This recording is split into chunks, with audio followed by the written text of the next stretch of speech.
네, 하나님의 말씀 열왕기상 19장 1절부터 5절의 말씀입니다. 열왕기상 19장 1절부터의 말씀입니다.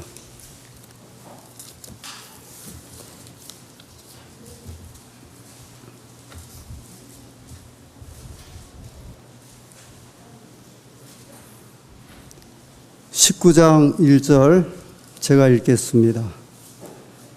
아합이 엘리야의 무릇 행한 일과 그가 어떻게 모든 선지자를 칼로 죽인 것을 이세벨에게 고하니, 이세벨이 사자를 엘리야에게 보내어 이르되, 내가 내일 이맘때에는 정녕 내 생명으로 저 사람들 중 한 사람의 생명 같게 하리라. 아니하면 신들이 내게 벌 위에 벌을 내림이 마땅하니라 한지라. 3절 저가 이 형편을 보고 일어나 그 생명을 위하여 도망하여 유다에 속한 브엘세바에 이르러 자기의 사환을 그곳에 머물게 하고 스스로 광야에 들어가 하룻길쯤 행하고 한 로뎀나무 아래 앉아서 죽기를 구하여 가로되, 여호와여 넉넉하오니 지금 내 생명을 취하옵소서. 나는 내 열조보다 낫지 못하니이다 하고. 5절 로뎀나무 아래 누워 자더니 천사가 어루만지며 이르되 일어나서 먹으라 하는지라. 엘리야, 이게 도대체 어떻게 된 일이에요? 여러분, 엘리야가 어떤 사람입니까? 우리 열왕기상 17장에 보면 그가 3년 동안 이 기근이 들었을 적에 저 까마귀가 그에게 양식을 물어다 주기도 했고, 사르밧 과부의 그 밀가를 통해서 그가 목숨을 유지했던 엘리야입니다. 잘 아시죠? 18장에 그 갈멜산에서 불을 내려오게 하고, 그리고 3년 동안 비가 없어서 가뭄으로 고생했던 이스라엘 땅에 비를 내리게 했던 역사를 이루었던 엘리야 아닙니까? 근데 도대체 이 엘리야가 어떻게 된 거예요? 여기 이 말씀에 보면 아합이 왕과 함께 성으로 향하게 됩니다. 그 비는 이제 엄청나게 쏟아져 내리고 있었고요. 왕의 길을 인도했던 그 엘리야가 왕을 저 왕궁으로 이제 들어가게 하고, 자기는 외투를 입고 그 밤에, 그 비 내리는 그 밤에 성문 입구에서 잠을 청하고 있었습니다. 그런데 한 여인이 보낸 사자가 엘리야에게 와서 기별을 전합니다. 우리 왕비 이세벨이 말하기를 내일 이맘때쯤에 당신도 저 바알 제사장 450명처럼 그 생명을 뺏기게 될 것이다. 이 말을 듣고 오늘 읽은 이 본문의 말씀처럼 엘리야는 자기 종과 함께 비를 맞으며 이제 도망가는 모습을 소개하고 있습니다. 이 선지자 왕에 보면 이 장면을 이렇게 소개를 합니다. 그는 쓸쓸한 광야에서 거의 녹초가 되었다 이야기를 합니다. 그리고 말하기를, 하나님 나를 죽여 주시옵소서. 엘리야는 사람의 거처에서 가장 멀리 떨어진 곳까지 도망가기를 소원했고, 그래서 그의 정신이 완전히 꺾여서 다시는 사람의 그림자도 보기를 소원하지 않았다 이야기를 합니다. 여러분, 엘리야가 도망갈 때 비가 내렸죠. 근데 그 비가 누가 내린 비예요? 자기가 내린 비거든요. 마치 자기 영광에 취하여 있다가 그 영광에 의해서 이제 쓰러져간 한 사람의 모습처럼 보입니다. 엘리야의 모습 상상이 가십니까? 그 갈멜산 위에서 단을 쌓아놓고 하루 종일, 그는 마치 쥐자 같았어요. 제사장 450명 앞에 놓고 수많은 백성 앞에 놓고요, 아합 왕 앞에 놓은 가운데 그는 하루 종일, 그는 갈멜산의 결투를 지휘했던 지휘자와 방불했어요. 근데 그런 영광을 입었던 사람이 그날 밤에 그는 이세벨의 이야기를 듣고 그가 이제 먼 걸음으로 도망가기 시작을 합니다. 저 북쪽 이스라엘에서 브엘세바 남쪽까지 그는 내려오게 되었습니다. 추락이란 말이 있고 몰락이란 말이 있고 타락이란 말이 있죠. 엘리야는 타락은 안 해요. 그죠? 타락은 이제 신앙을 완전히 버린 것이고, 여기 이 장면은 신앙의 몰락 또는 추락이라고 이야기를 할 수 있을 것 같아요. 그가 오죽 심하였으면 하나님 앞에 이야기하지 않습니까? 하나님, 차라리 내 생명을 취하여 가달라고 이야기를 합니다. 한 천사가 나타나서 숯불에 구운 떡과 물을 가지고 엘리야를 먹입니다. 그리고 잠이 들었는데 다시 여호와의 사자가 다시 와갖고 네가 지금 먼 길을 떠날 것 아니냐? 그러니 어떻게 하라? 음식을 아주 가득 먹고 떠나라. 엘리야가 이 음식을 먹고 열왕기상 19장 8절에 보면 40주 40야를 향하여 하나님의 산 호렙에 이르렀다 이야기를 합니다.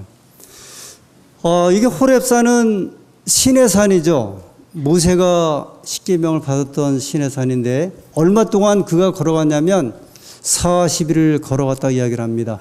대략적으로 브엘세바에서 신의 산까지 거리적으로 볼 때 328km예요. 서울에서 경주까지 323km라고 이야기를 합니다.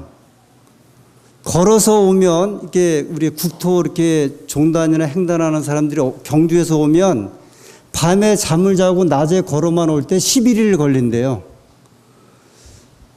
근데 이 길을 엘리야가 아마 유리방황했던 것 같아요.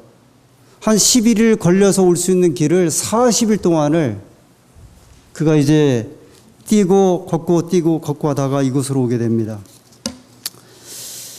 그가 마침내 동굴 속으로 숨어 들었습니다. 열왕기상 19장 9절에 엘리야가 그곳 굴에 들어가 거기서 유하더니 여호와의 말씀이 저에게 임하여 이르시되 엘리야야 내가 어찌하여 여기 있느냐. 10절 저가 대답하되 내가 만군의 하나님 여호와를 위하여 열심히 특심하오니. 개역 개정판에는 이 말씀을 유벨나오니 그랬어요. 저는 이제 특심이라는 말을 가지고 제가 이 성경을 이렇게 해석을 하고 주석을 하다가 제가 이제 이 성경을 바꾸지 못하고 그래서 이제 개역 개정판을 봤더니 엘리야가 자기 스스로를 가리켜 뭐라고 표현했냐면 하나님 내가 본래 어떤 사람이라고요? 유별난. 그러니까 이 말이 더 이제 엘리야를 더 이야기를 하는 것 같아요. 하나님 제가 원래 유별난 사람입니다. 유별난 사람입니다. 내가 하나님께 얼마나 유별난 사람인지 또 신앙이 얼마나 유별난 사람인지 내가 하는 행동이 얼마나 유별난 사람인지 다른 사람보다 훨씬 더 유별납니다. 예전 성경에는 아주 특심하다 이렇게 표현했거든요. 아주 특별한 마음을 가지고 있다. 그러니까 보통 사람보다 머리 하나 더 내가 신앙에 열심히 있으면 있지 결코 적은 사람이 아닙니다. 엘리야가 하나님 앞에 호소하기를 이런 이야기죠. 하나님 내가 유별나다 보니까 이렇게 됐습니다. 이렇게 됐어요. 내가 열왕기상 17장의 그 엘리야의 모습, 18장의 갈멜산의 그 모습을 통해서 정말 사람들 앞에 가장 드높였던 사람이었는데 내가 어찌된 사람인지 이렇게 되어서 여기까지 뛰어오게 되었습니다. 물론 사람은 한때는 열심히 특심할 때가 있어요. 유별날 때가 있죠. 사랑할 때도 그러하고 공부할 때도 또 사업할 때도 종교 하나님의 일을 할 때도 그러합니다. 이 한국 사람의 바이러스에는 여기 엘리야가 말한 대로 유별난 바이러스가 있는 것 같아요. 유별난 바이러스. 그래서 밤새서 가정도 생각하지 않고 일에 몰두한 사람이 있고요. 성공을 위하여 아주 몸도 사리지 않는 그런 사람들이 한국 사람들이고요. 아마 한국 사람처럼 열심히 특심한 민족도 드문 것 같아요. 그래서 이제 이 나라를 여기까지 만들었죠. 그런데 그 결과가 생각보다는 우리가 당하고 있고 또는 받고 있는 그런 화가 생각보다는 굉장히 심한 것 같아요. 40대 남성 사망률이 가장 높은 나라, 세계적으로 제일 자살을 많이 하는 나라, 세계적으로 게임 중독에 가장 청소년들이 많이 몰두해 있는 나라, 세계적으로 가정이 파탄이 제일 높은 나라 중에 한 나라. 여기 엘리야가 경험한 이 경험을 이 성경학자들이 엘리야 신드롬이라고 이야기를 합니다. 또는 엘리야 증후군. 이것은 어떤 거냐면요. 어떤 업무나 또는 자기 목표를 가지고 일을 할 때 지나치게 이렇게 몰두하다가 오는 불안감 또는 피로감을 이렇게 이야기를 합니다. 예를 들어서 어떤 일을 하다가 갑자기 과잉되게 일을 하다가요, 시험에 들어서 이 시무룩해지는 이제 경험이죠. 되게 영광을 많이 받았던 사람들이 이런 현상 때문에 고생을 많이 해요. 과거에 좀 여러 직책을 하던 사람들이 직책을 이렇게 놓아버렸을 적에 국회의원들이 이제 심하게 이런 몸살을 앓는다고 이야기를 합니다. 또는 장애 자리에 있던 사람들이요, 그 자리에서 내려온 다음에 힘든 아주 이 경험을 엘리야 증후군으로 이렇게 이야기를 합니다. 어느 목사님이 저희들 인턴 전도사 수련회 때 이제 분야별로 이렇게 한 가지씩 저희들에게 교육을 하십니다. 말씀 연구, 또 기도 생활, 방문 생활, 그리고 교회 행정 이렇게 하나씩 하는데, 한 목사님이 본인의 경험을 하시는데, 인턴 전도사 때 그때 교회에 청소하실 분이 없어서 이 목사님이 전도사님 때 교회를 이렇게 청소를 하셨나 봐요. 마당도 쓸고 계단도 쓸고 교회를 청소하고. 근데 처음에는 이제 기쁜 마음으로 또 전도사를 해서 그 쓸다가 어느 날 갑자기 빗자루를 확 집어 던졌대요. 그러면서 내가 왜 혼자 이러고 있지? 이제 그 이야기를 저희한테 하시면서, 여러분 혼자 너무 그렇게 하지 마시라고, 그러다가 저처럼 빗자루를 이렇게 집어 던지는 일이 있어요. 그렇게 이야기를 하시더라고요. 일이라고 하는 것은 좋은 일이든 나쁜 일이든 하다 보면 어느 순간에 보면 이런 현상이 오죠. 제가 전에 있던 교회가 이제 마당이 한 600평 됐어요. 굉장히 컸는데 어느 해인가 눈이, 그때 아마 폭설이, 제 기억에 그 한 해 겨울에 폭설이 4번 내린 적이 있어요. 여러분 600평이나 되는 그 마당을 이제 그 눈이 오면 이제 저희가 치는데 저와 부목사, 전도사 있었고 3명이 있었고요. 선교사가 이제 5명이 있었고 그 8명이 눈을 치는데, 어느 그 해에 눈을 치고서 돌아섰는데 다시 폭설이 오는데 한 10cm를 쌓였는데 600평이면 엄청나거든요. 그거를 처음에 눈 왔을 때는 다 쳤어요. 왜냐하면 그게 얼어붙으면은 그 마당이 주차장이 되는데 이게 이제 복잡하거든요. 두 번째 눈이 왔을 때에도 제가 부목사들 나오라 그러고 그 다음에 선교사들 나오라 그래서 눈을 쳤습니다. 세 번째 치는데요, 야, 이거는 그래서 제가 우리 부목사님들에게 빨리 교인들에게 문자를 좀 이렇게 보내라. 지금 눈이 너무 많이 오고 감당할 수 없으니까 그래서 이제 문자를 쳤더니 청년들이며 남집사 장로님들이 와갖고 눈을 한번 같이 친 적이 있어요. 근데 그때 제가 생각하기를 좀 미련했다. 1차, 2차 혼자 이렇게 여러 사람이 몇 명이 모여서 눈을 친 것은 참 미련한 일이다. 저도 이제 눈을 치다가 삽을 던져버렸거든요. 도저히 내가 감당 못하니까 빨리 연락을 해서 눈을 좀 치도록 하자.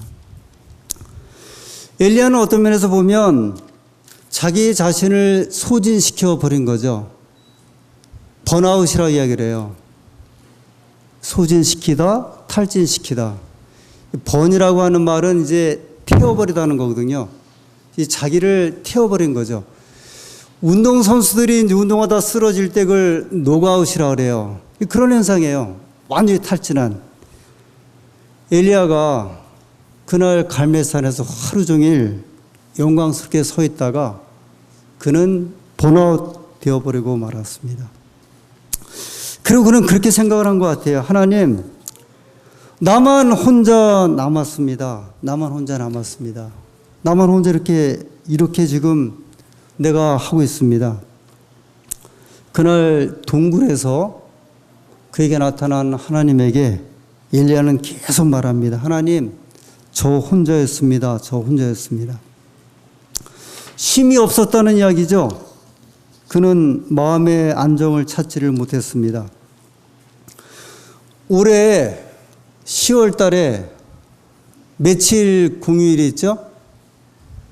연속으로 10일 공휴일이 있어요. 10일. 정부에서 10월 2일이 월요일인데 월요일도 이제 법정 공휴일로 하겠다. 그래서 주말 4일 그리고 추석 3일 한글날 10월 9일 포함해 갖고 10일 연속으로 쉬게 돼 있어요. 기분이 좋으십니까? 안 좋으십니까? 좋은 분도 있고 아마 안 좋은 분도 있어요. 그죠? 공무원들은 이제 다 좋아할 거라 생각을 하고 대기업에 있는 사람들은 다 좋아할 것이고 학생들은 이제 뭐 다 좋아할 것이고 반면에 이제 못 쉬는 분들의 하소연이 있습니다.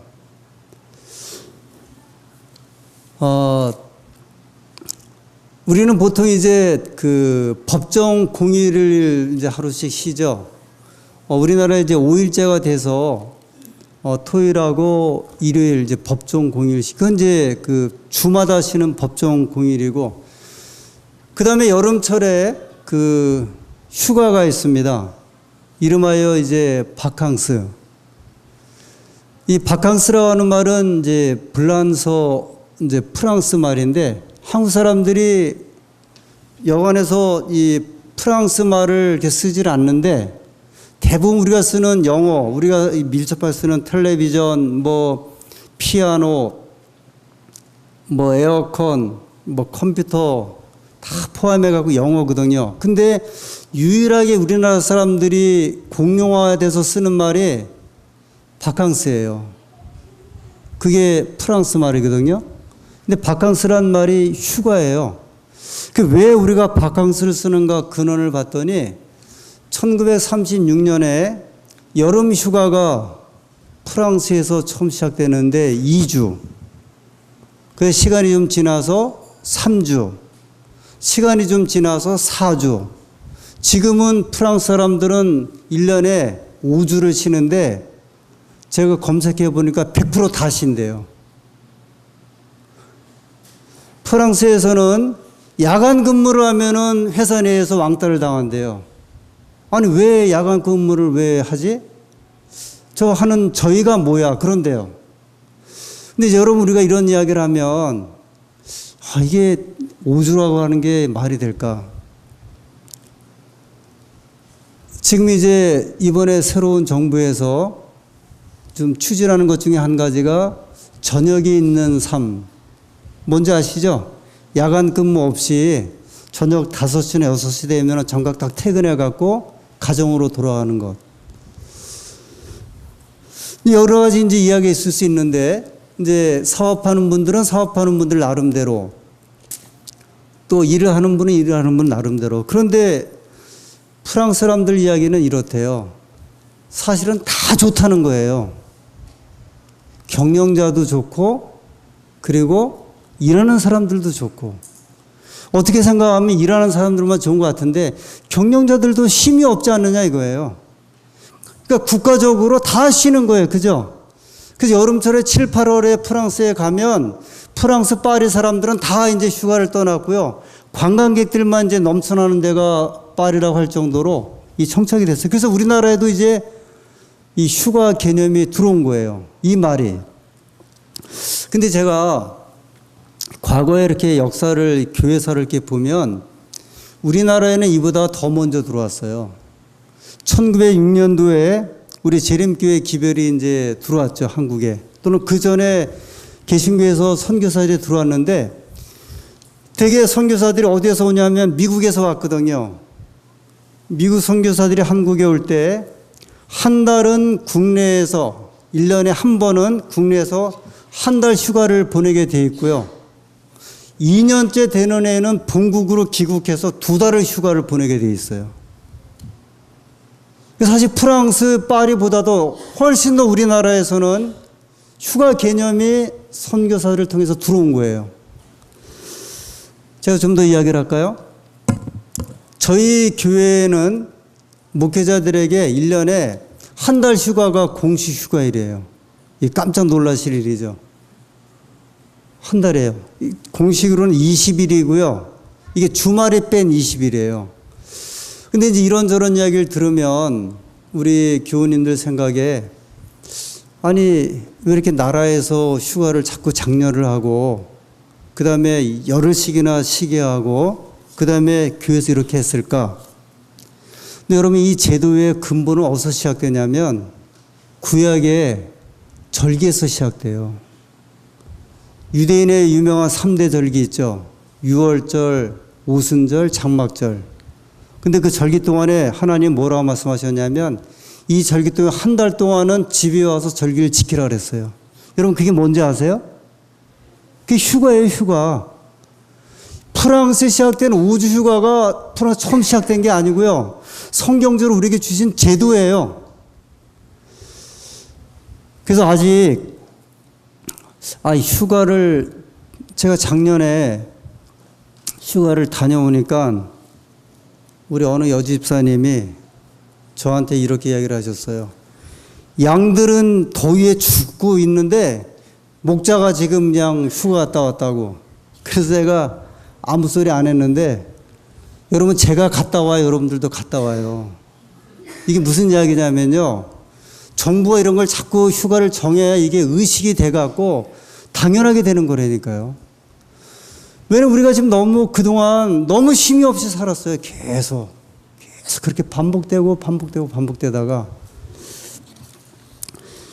얼마 전에 불행한 일이지만 저희 그 교회 안에 유명한 상담사가 자살을 했어요. 누가 자살했다고요? 상담사가요. 여러분 그거 아세요? 상담사도 상담을 받게 돼 있어요. 이게 왜 그런지 아세요? 상담사가 1년 내내 무슨 이야기 들어요? 좋은 이야기를 상담하러 오겠습니까? 안 좋은 이야기를 상담하러 오겠습니까? 늘 듣는 이야기가 괴롭고 힘들고. 그래서 미국에서는 그 상담사가 1시간 동안 상담을 하는데 비용이 100불이에요. 근데 100불이 뭔지 아세요? 들어만 주는데 100불이에요. 여러분 듣기가 이거 아시잖아요. 부부 사이에 잔소리하고 막 하면 누가 1분 이상을 듣기를 좋아하겠어요. 그러니까 상담 사람들은 돈 받고 듣는데 야 이게 듣는 것도 한두 가지지. 별의별 이야기들이 다 있을 거 아니에요. 불교에서는 스님들에게 하한거 3개월, 동한거 3개월, 6개월 동안을 갖다가 수양을 보내요. 천주교에서는 신부님들이 피정이라고 해갖고요. 40일을 가게 돼 있더라고요. 근데 그걸 따라서 누가 이제 가냐면 불교 신자들도 가고 천주교 신자들도 피정을 가는 거예요, 이제. 그게 무슨 제도냐면 수도원 제도, 그 다음에 기도원 제도예요. 가서 신자들도 뭐를 하라는 거예요, 이제. 좀 쉬라는 거예요. 왜 이 상담사가 자살했겠어요? 상담사도 쉬지 않으면, 그래서 여러분, 목사도 쉬지 않으면 누가 힘드냐면 교인들이 힘들어요. 제가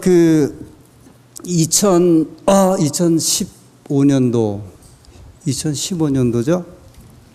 미국 그 중동부 야영회에 서중원 앞에서 이제 3명을 파송할 때 그 야영회를 갔는데 미국은 8일 동안 야영을 해요. 비용도 비싸요. 800불이 회비예요. 800불이면 우리나라 돈 얼마인지 아세요? 90만 원이에요. 90만 원을 내고서 그런데 거기를 참석을 하는데 저 앤드루스 대학에서 야영회를 하면 저 플로리다 쪽에서 올랜도나 템파에서 오는데 이틀을 걸려서 와요. 그런데 이 교인들이 1년 내내 기다리는 게 이 장막붕괴래요. 돈도 모으고 힘든 분들에게 교회가 50%를 보조하면서 그 8일 동안 일요일날 시작해서 일요일날 이제 마치는 건데요. 1년 내내 교인들이 기다리는 것이 그 장막붕괴더라고요. 저희 교회가 2박 3일 하는데 2박 3일 이제 그 중간에 하루 근무 때문에 힘들어하는 분들이 계시는데 여러분 평생 일만 하시다 마실 거예요. 그러나 하루 정도는 제낄 수 없나요? 저도 직장생활 한 10년 했거든요. 그 여지가 없는 거 아닌데 쉼이에요. 쉼이에요. 그래서 하나님께서 왜 안식일을 주셨는지를 우리가 깊이 생각할 만하잖아요. 아주 법적으로 강제적으로 싫어하는 이유가 있잖아요. 이제 우리 사회도 일을 사실은 너무 세계에서 제일 많이 일하는 나라가 우리나라잖아요, 사실이요. 이걸 그렇게 프랑스 사람들은 40시간, 58, 44, 그것도 막 줄이려고 하는데 그래서 자기들은 살고 있다는 거예요. 얼마든지 살고 있다고 이야기를 해요. 사회가 이렇게 되면 우리의 문화나 우리의 생활도 바뀌게 되는 거죠. 서로가 손해가 아니라 서로가 사실은 이익이 될 수 있는 사회를 만들고자 하는 거죠. 우리 집사람이 좋아하는 유명한 강사가 한 분 있어요. 저한테 하루는 여보 이것 좀 보라고. 그래서 이제 그걸 봤는데 김창옥이라고 하는 분이에요. 김창옥. 이분 아주 웃기게 생겼어요. 우리나라 1급 강사예요. 우리나라 1급 강사들이 1시간에 강연하고 얼마 받는지 아세요? 200만 원 받아요. 자기는 하루에 6탕도 떼어봤대요. 그 하루에 얼마 버는 사람인지 아세요? 1200만 원. 서울여대 교수였거든요. 그 여대 교수 그만두고 이제 지금 따로 이제 센터를 하나 차려갖고 본격적으로 하는데 이분이 이제 강연을 하는데 15분짜리 강연인데요. 제가 한번 이제 들어봤어요. 그날 강연 주제가 자기가 우울증 걸렸다가 이제 우울증을 회복한 이야기예요. 이 사람이 강연을 가면 이 사람 벌써 생긴 것 자체가 좀 웃기게 생겼어요. 약간 좀 이거 인종차별 발언이라 안 되는데 약간 볼 때 웃기게 생겼어요. 하여튼 간에. 그 사람들이 이분이 딱 쓰면 웃으려고 다 준비를 하고 있는 사람이에요. 그러니까 요만하면 약간 손만 약간만 이래도 까락까락 이제 웃는 사람이거든요. 그러니 얼마나 기분이 좋겠어요. 막 4년, 5년 동안 맨날 이제 웃기는 이야기만 하는 사람이에요. 사람들의 소위 힐링 해주는 사람인데 5년, 6년 하다 보니까 우울증이 생겼어요. 여러분 코미디언들이 우울증이 있을 것 같아요? 없을 것 같아요? 없을 수가 없죠. 왜냐하면 남을 끊임없이 웃겨야 되는데 그게 쉬워요? 어려워요? 그 남을 웃기려다 자기가 좀 죽을 지경이라니까요. 이분이 자기가 이제 그 병에 걸려갖고 심지어는 아버지가 대장암이라는 선고를 받았는데 그날 2군데 가서 웃기고 왔대요. 이거 살맛이게 만약에 자기가 자기 아내가 암 판정을 받았는데 그 소리 듣고 가서 어디 가서 하루에 5군데 예약돼 갖고 웃기는 이야기 하고 오면 자기가 그렇게 된 거예요, 이제. 그래서 이거 큰일 났다. 자기가 그걸 알거든요. 하루에 많이 벌면 1,000만 원도 벌고 800만 원도 벌고 못 벌어도 200만 원 버는데 하루나 이틀만 잘 뛰면 교수 봉급을 다 버는 거거든요. 자기 말로도 정말 잘 나갔다. 우리나라 유명한 데는 다 가서 강연했대요. 근데 자기 병원을 이제 상담을 해야 되는데 병원을 못 가겠다는 거예요. 왜냐하면 그 병원 가서 자기가 강연하고 왔거든요. 근데 그 병원에 가갖고 의사한테 저 우울증입니다 그러면 그래서 이제 고민을 하는데 한 번은 저 부산에 있는 한 수도원에서 연락이 왔대요. 신부님이. 저 여기 우리 신부들 한 7, 80명 남자들이 있는데 와서 좀 강연 좀 해달라고. 그래서 저는 강연 못합니다. 어떻게 나는 신부님들 앞에 그랬더니 저기 아침마당에서 아줌마들한테 강연하는 것처럼 이렇게 웃기면 된다고. 그래서 이제 알았다 그래서 내려갔는데 사실 이분이 내려갈 때 신부님들 중에 한 분을 잘 만나갖고 자기 상담하러 이제 할 겸 내려갔대요. 근데 강연하는데 이렇게 한 신부님이 뒤에 앉아갖고 생글생글 웃으면서 강연을 잘 듣더래요. 내가 저분하고 이제 이제 상담을 해야겠다. 강연이 끝난 다음에 신부님하고 의논할 일이 있습니다. 그랬더니 그래서 자기 이제 우울증을 말하려고 그랬는데 신부님이 김 교수님 제가 좀 우울증이 있습니다. 그러래요. 그러면서 제가 좀 신부를 해야 할지 말아야 할지 지금 고민이라고. 근데 지금 이 김창옥이라는 교수는 자기가 지금 이거 강연을 해야 할지 말지 우울증 어떻게 해야 할지 말을 해야 되는데 이 신부님이 자기를 상담을 하니까 그래서 제가 이제 기도만 좀 열심히 하겠습니다. 그러면서 이제 올라왔대요. 이거 자기 병을 고칠 방법이 없는 거예요. 근데 한 6개월이 지났는데 그 한 수도원의 그 수사, 그 책임져야 되는 그분이 내가 이렇게 저렇게 해서 김 교수 소문을 들었는데 나한테 와서 한번 상담을 받으라고. 그래서 이제 갔답니다. 왜 이렇게 뭐가 힘듭니까? 신부가 묻더래요. 그래서 제가 우울증이 왔습니다. 제가 지금 남을 웃겨야 되는데 제가 지금 우울증이 와서 웃기기 어렵게 됐습니다. 그랬더니 그러면 침묵을 한번 해보라고. 침묵. 아니 신부님 제가 침묵을 하면 제가 말로 지금 먹고 사는 사람인데 말을 안 하면 제가 어떻게 삽니까?